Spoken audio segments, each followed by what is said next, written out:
What a joy that you have found us for this podcast. How exciting it is to think that this spiritual message is going out to people around this planet. Whether your life is working at a peak level or whether it can use some enhancement, have I got the message for you today. So get a piece of paper, get ready to take notes, call a friend, have them watch this podcast also. Then you too can have something to talk about and take it to a deeper level. So enjoy. Here we go.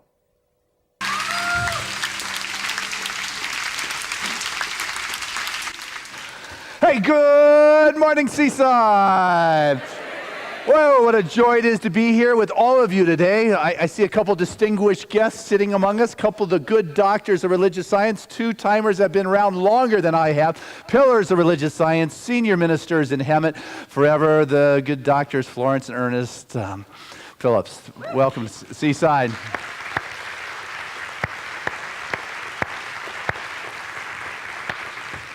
You know what? Some titles for my Sunday talks I like more than others, and I got a kick out of this one. Smart but stuck. It's like I'm talking to myself here. It's like smart but stuck. It's like I've got this stubborn streak inside of me, and I like to hold my position. And sometimes when I stop to notice that like it isn't working, but I'm still holding on to my position, it's like, come on, wake up. How often in our life are we being smart, but we're stuck? It's like it's not happening. Don't you get it? It's not going on here. Yet I'm holding on to my position because it's what I know, or it's my position, or it's my comfort zone, or I can make the list go on, and it's just so appropriate in our lives, whether we're stuck with a business dealing and things aren't moving, whether we're smart about it, but it's still not moving, or sometimes in relationship. It's you're staying in there because it's comfortable. It's what you know, but it's not what your heart desires.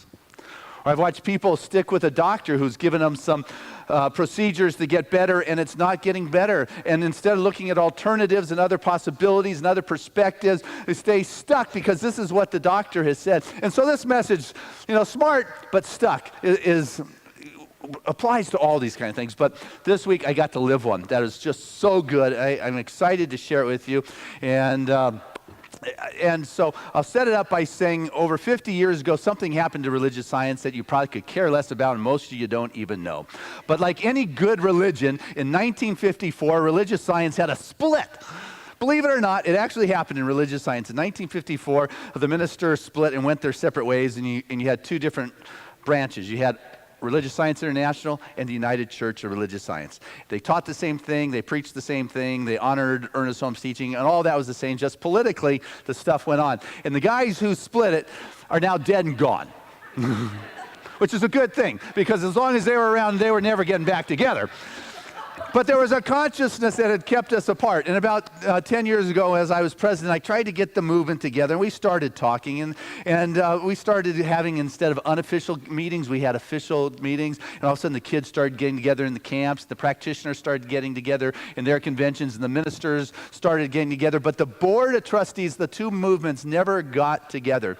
And on this week, for the first time in over 50 years, the board of trustees of both the movements came together in dialogue and conversation.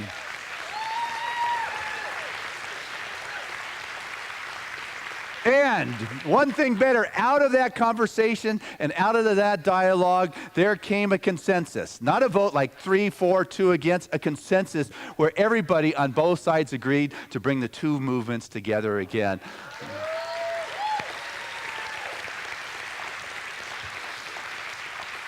So finally, for all those years, people say, I just can get it why there's two when we're talking about oneness. It's finally happened. We've agreed to integrate. We're a long ways apart with issues still, not really that far. But like when you're building a bridge, you can be smart and say, hey, this is my position, and get stuck there. Or you can begin to say, you know what, this is my position on this side of the river, and on this side of the river, something different needs to happen. When you build a bridge, you don't start in the middle at that agreement and work back. What happens is on this side of the river, there may be bedrock, and you have got to drill and sink those pillars deep into the rock. Where on this side of the river, you got to do something entirely different. And on that side, it may look like these guys aren't doing anything, but you know what? They got to deal with sand. They've got to deal with something else. And so the two foundations need to be established before a bridge can take place. And sometimes in our lives, when there are two entirely opposing positions, individuals need to do the work so there can be that agreement. But if there is that common vision, if you're honoring that something that's been put in your heart and your soul and your spirit, miracles can begin to happen. You've got to believe. See, but what happens is people have this desire, and the desire is kind of flimsy, and they're not honoring that something. But with this desire, people can live a life of contradiction.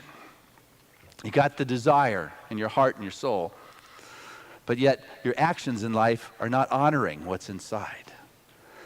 People can begin to, be stuck in that job, and yet it's not fulfilling, it's not rewarding. People can begin to stay stuck in a relationship, and it's not for their soul and their spirit. It's a smart thing to do because it's safe and it's right for what is going on right now. But you know what? It's a contradiction to really what the soul says love and passion, intimacy, caring, communion is all about. And yet can live a life of contradiction, hoping that something's going to happen. Well, if there's anything you can get out of this morning's message, I want you to get. You are the happening. It's not going to happen. You are the happening. Waiting for this miracle to come. No, you are the miracle maker. Hey, let's say that together. I am the miracle maker. Together, I am the miracle maker. Touch your chest, say it one more time. I am the miracle maker. So true. And when you know that these little things that come up in your life are not going to grab your attention because you're not going to be stuck having to defend something, but rather they will not bother you deeply. But when you are stuck in living a life of contradiction, thinking you're so smart about it, little things come up and they just bug you. Like this, all of a sudden, little thing becomes a full-blown crisis. Like, it's, I don't know, let's say it's starting to rain. Ever been with anybody who starts to get upset because it's going to start raining? They say, you notice it's raining? I'm going to get wet. My hair is going to be a mess. What are you going to do about this? And they don't realize that they're investing and driving themselves nuts with that position. It's like, get an umbrella and get over it. Let's get going here. You're stuck in line. You're in line. It's like it's not moving very fast. You can be miserable. You can turn it into a full-blown crisis because you're smart. My time is valuable. Or you can decide to have fun. Talk to people around you. Say to the person next to you, God, isn't this great that we get to spend time together? We're here a little longer. I'll order a pizza. Maybe even pull out the portable DVD and we'll watch something. As strange as that may be at first to somebody, they jump in. Always they have kicked in and started having that conversation back and forth. You get to decide. Now, granted, it's irritating in our life. Yes. Some of these things are inconvenience. The rain is going and the top's down in the car, or you get cut off, or the plane gets canceled, or the business deal falls apart.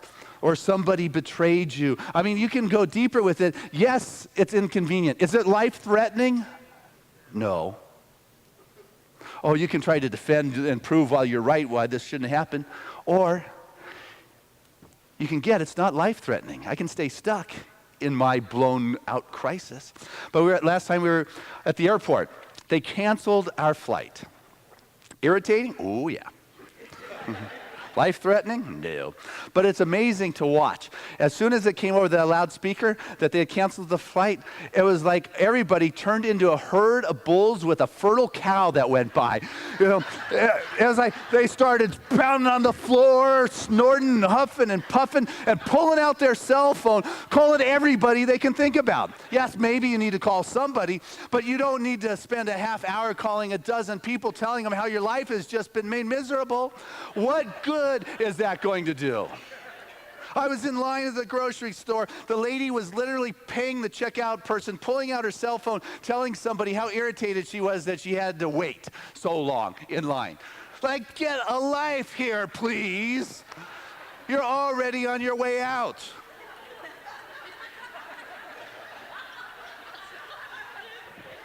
Oh, I'm sure she was smart at some level.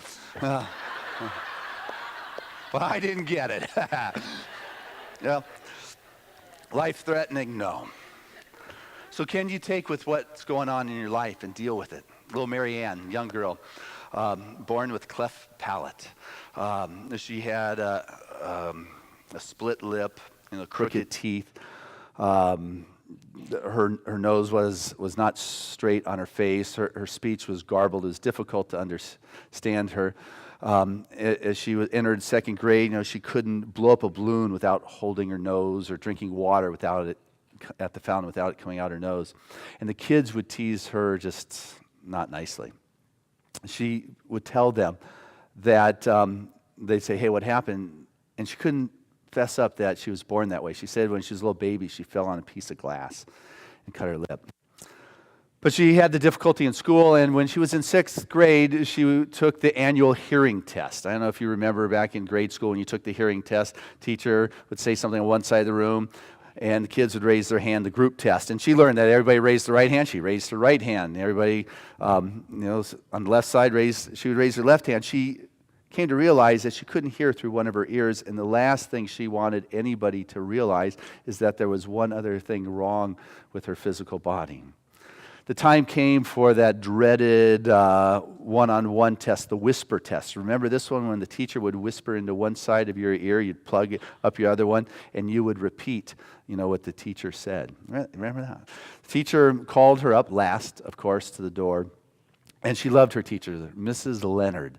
Mrs. Leonard was one of those short, round, roly-poly, chubby arms that kind of wiggled teachers that everybody loved, but no one adored her more than Marianne. When she called Marianne up to the door, Marianne was saying, "Okay, I remember from kindergarten, the words were, 'The sky is blue.'" You got to repeat what she says. "The sky is blue," or "My shoes are new." So she went ahead and she stuck her finger in her ear, and she learned by kindergarten, if you don't put it in very tight and pull it out, you can hear with the other one. And Mrs. Leonard leaned over and whispered into Marianne's ear 7 words that changed her life forever. Mrs. Leonard leaned over and whispered into Marianne's ear, "I wish you were my little girl." That little girl just melted. All of a sudden, who she felt only people in her family could love her, her heart opened up and realized somebody outside her family could actually love her. And it was in that moment her life changed for the better. There was a difference that took place. When we were able to open up and begin to feel in our heart level and have space for some flexibility and mobility, things begin to shift. Things begin to change for the better in our life and in our world when we know that possibility can. But what happens is sometimes we're stuck in our judgment. "Oh, this poor little girl." That doesn't help her. What we want to do is see that Christ presence in that little girl. Sometimes in our life when somebody has done us wrong, someone has betrayed us, someone has taken advantage of us in our business, when someone has done something that is less than godly in their action, and you can get into a place of judgment, you can get into a place of criticism, but I'll tell you what that situation needs more than anything else is your prayer, is your heart's understanding. What is necessary is for you to see that person in the light that God sees them in that light. Not to be so smart that I have got to defend myself. Yes, you don't want to be dumb about something, but can I begin to see that person in that light that sees them still as a pure spiritual being? And a person that I want to judge as mean, nasty, or whatever it is, can I choose to see that person as a blessing? And this is my soul's curriculum this time around. Because what we want to do is see people for who they truly are, as God sees them, and meet them where they are in their life.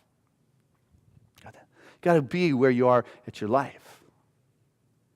But can you see them for the truth of their being and realize that you're the place where miracles happen? And just one word can change a little girl's life. Just one perception can change the whole dynamics of a situation. Pavarotti, who made his transition this month,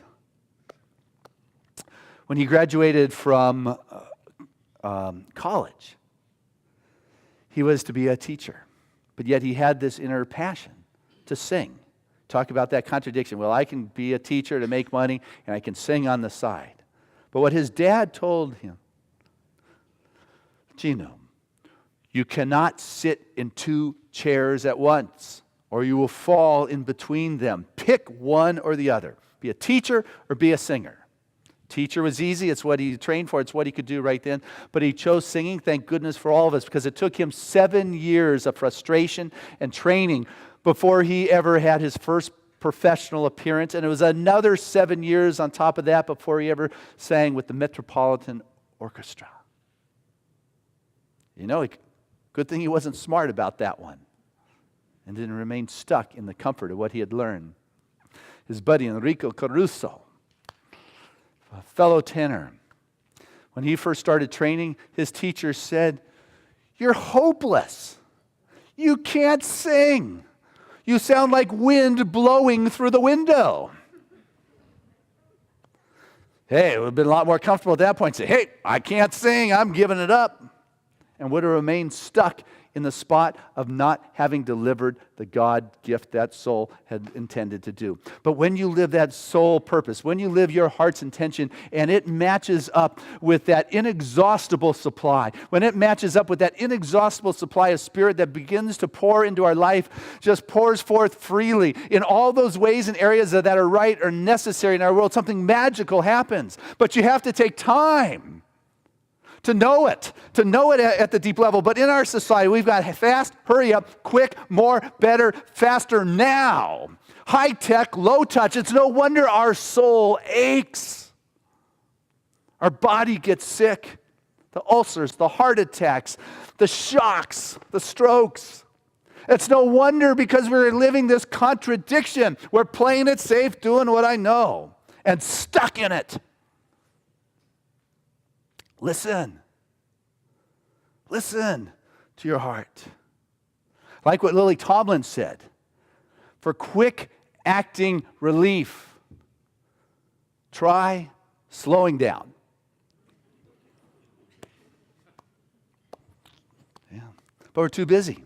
It's got to lighten up in life, but we're too busy to lighten up in life. We've got to lighten up in life, but you know what? We've got too many rules and regulations to lighten up. We've got to lighten up in life, but you know what? We've got this committee in our head that sits with this judgment and this criticism. We've got to lighten up in life, but you know what? What are they going to say? Who is they? But they are going to say something. You know, well, we've got to learn to lighten up in life, but yet there is this self-judgment that keeps us from lightening up. We've got to begin to laugh and have a good time. But when the tension hits people, off to the doctor and they get that prescription of Ambien so they can sleep at night, or Valium so they can chill out. Do you know how many billions of those little pills we sell every year in this country? You know, what your doctor needs to prescribe to you. Get him to sign you know what? I can sign this prescription. I'm a doctor. That's right. You write this prescription, I'll sign it on the way out. 100 belly laughs a day. That will do it.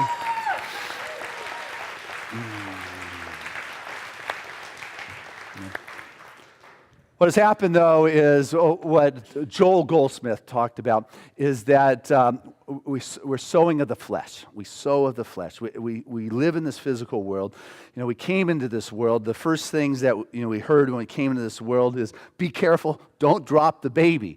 Or wrap up the baby, keep the baby warm. You got to get it clean. Watch out for germs as you get older. Be careful of strangers. Don't go out in the cold. Put your shoes. All of a sudden, we keep sowing of the flesh. We keep sowing of the form. We keep sowing of the things in this world that we begin to put more validity and validation in the happenings and the dealings and the things of this world of phenomenon, this world of form, that we begin to believe this is what is real, forgetting what is real is our heart, is our soul, that which is flexible, that which can change its consciousness, that which can change its perspective and its tack. We've got to stop sowing, and when an experience happens that is incongruent with our heart and our soul, that's one of the things in this high-tech society, is it doesn't validate the alignment of our spirit, our soul, and our body. It doesn't allow us to integrate our mind and our actions and our emotions. But there's such power when there is the integration of the emotions, the thinking, and the actions, that in total alignment with the spirit and the soul and the body, there is nothing that can remain in your sphere or your field other than God. There is no room for any otherness that is there. So when you stop sowing out there and you begin to see what's going on is feedback, and you take the time to explore your experiences. And do you explore your experiences so you can see if the stories that are going on are in alignment with the intention that is within your heart? Or are you using them to validate your perspective of the circumstances that are going on? You know what? You get to decide. You can say, this is terrible. Or you can say, Spirit's here, show me where. You can give your power away to the ways of the flesh. Adeline, cute little old lady, 80-something.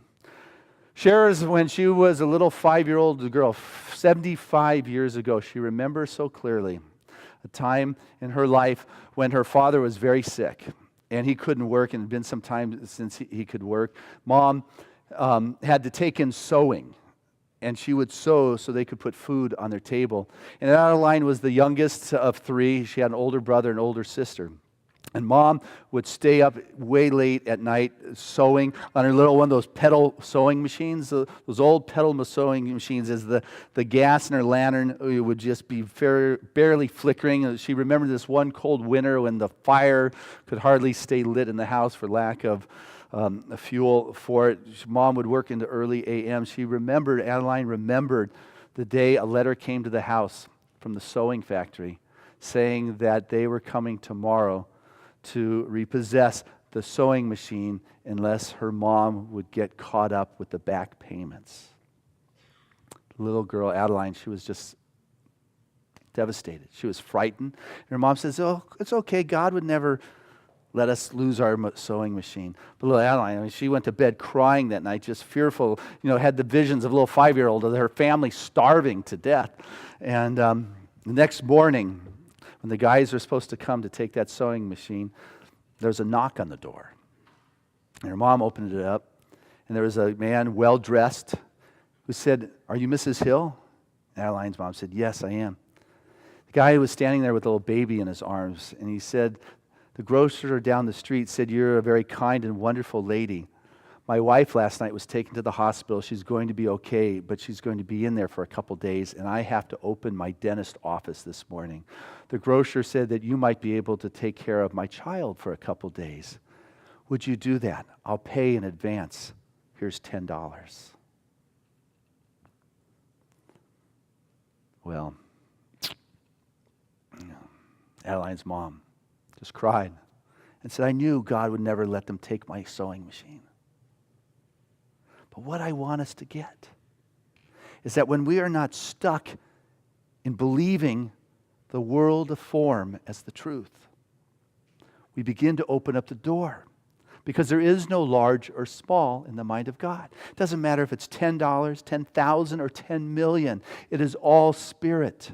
And it can show up as instantly as a knock on the door the very next morning if you truly believe that Spirit will provide and you don't get stuck in defending your smart position of why I'm limited, why it doesn't work, why I don't have enough money to make ends meet, why this isn't working out, and continue to plant those seeds in the flesh of the world of form, but begin to let go of that smart perspective and become flexible, not stubborn, but flexible, and know that just as easily as somebody could whisper into your ear and say, I wish you were my child, which is exactly what God is saying to you. I wish you were my child. That one who is entitled to experience the fullness of life, the one who's entitled to experience that beautiful soul purpose, that heart intention, that divine dream. And you can do it when you stop living that contradiction and know that that door is about ready to open for you as soon as you stop planting those seeds, saying it cannot be done, and say, bring it on, God, I'm ready. I'm going out in this world. God bless us.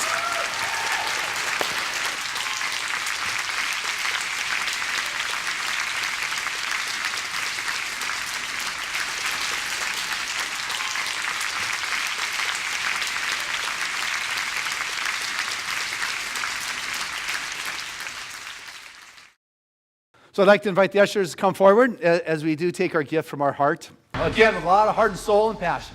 divine love through me blesses and multiplies all that I am, all that I give, and all that I receive. I am prosperous now. Hey, I trust you enjoyed that podcast. It was very exciting to be able to create that and to know that there are people like you all around the world that are observing and integrating these spiritual principles into their life. And so if you enjoyed it, what I'd like to do is encourage you to tell a friend or bring several friends together and watch another one of these podcasts, and then afterwards take some time to talk about the spiritual principles, to talk about the stories and what significance they have and relevance they have in your life. What then happens is it moves to a deeper and deeper level in your world. It becomes real and assists you to create the freedom in your life that your heart and soul so desire. So if you like this, I encourage you to watch it again, but also tune into our website here at seasidecenter.org. There, you can get some of my written material and take a look at it. You can read some of my spiritual prayers. You can even go to our online bookstore and order some of the books. And if you're so moved, what I greatly would appreciate is your financial support, which you could do online at seasidecenter.org. It is support like yours that assists us to be able to continue to do these kinds of gifts for humanity and send it out to the world. Because you know what? We are making a difference with this spiritual message. And because of support like yours, people are being touched in the farthest reaches of this planet, as well as our backyard, more than we could ever begin to realize. So I thank you from the fullness of my heart for making a difference.